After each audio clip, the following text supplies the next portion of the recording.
Sejumlah pengamat politik menilai Anies Baswedan dan Prabowo Subianto bersaing ketat dalam debat pertama. Di saat yang sama, Ganjar Pranowo dinilai ketinggalan karena bingung dalam branding visi dan misi.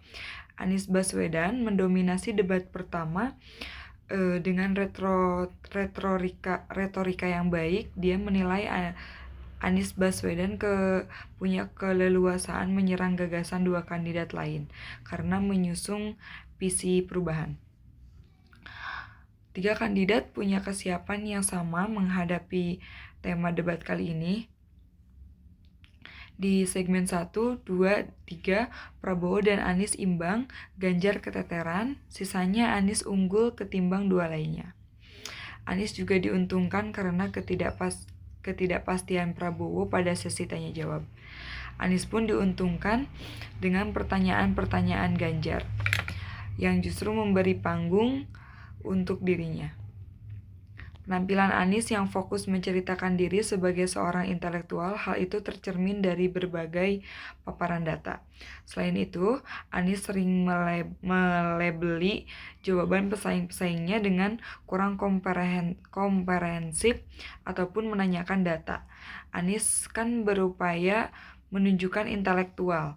Dia punya riset saintis untuk menjawab pertanyaan. Dia ingin membangun persepsi dia punya data. Prabowo Subianto. Prabowo kali ini tidak punya kemampuan retorika sebaik Anies ataupun Ganjar. Hal itu terlihat dari penampilan Prabowo di debat pertama Capres Pilpres 2024. Meski begitu, Prabowo cerdik dalam mengambil hati publik. Ia menyoroti gimmick Prabowo seperti "sorry ye" ataupun Mas Anies" saat menjawab serangan dua kandidat lainnya. Prabowo juga membaca sekarang era media sosial, makanya jawaban yang dipilih Prabowo simpel dan gampang dipahami publik. Prabowo banyak membuang peluang. Prabowo sering tidak memanfaatkan waktu yang masih tersisa untuk menjawab atau bertanya. Sebenarnya Prabowo dan Anies ini imbang selama 3 sesi pertama, namun Prabowo tak mampu memaksimalkan 3 sesi berikutnya. Segmen 4 sampai segmen 6 Prabowo kedodoran ditanya jawab. Ganjar Pranowo, performa Ganjar dinilai tak segemilang Anies dan Prabowo. Ganjar kehilangan panggung karena debat panas Prabowo dan Anies. Selain itu, Ganjar tak mampu menawarkan visi jelas di saat yang sama. Prabowo tegas memperjuangkan keberlanjutan dan Anies menyerukan perubahan. Ganjar juga tidak jelas daya tawarnya atau mungkin segmen memilih Ganjar yang berpotensi lari ke Prabowo. Ganjar terlalu banyak memberi umpan matang ke Anies.